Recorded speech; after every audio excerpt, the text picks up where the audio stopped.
午前10時50分、長崎上空に B29 が飛来。原子爆弾を搭載した B29 爆撃機ボックスカーは、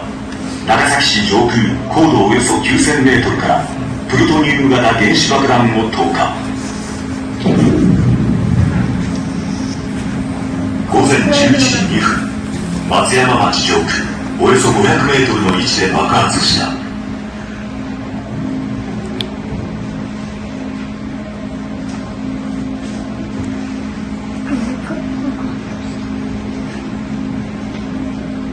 8月9日の長崎上空は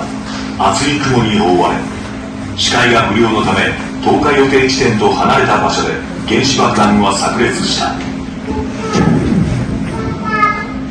爆発と同時に空中の一点に発生した火球は摂氏およそ数百万度にまで到達。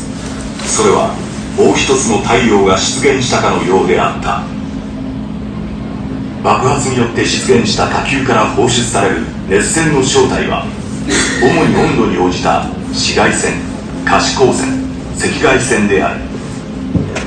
瞬間的に放射された熱線の凄まじさは、焼き付いて残った影から検証するしかない。熱傷は4ヶ月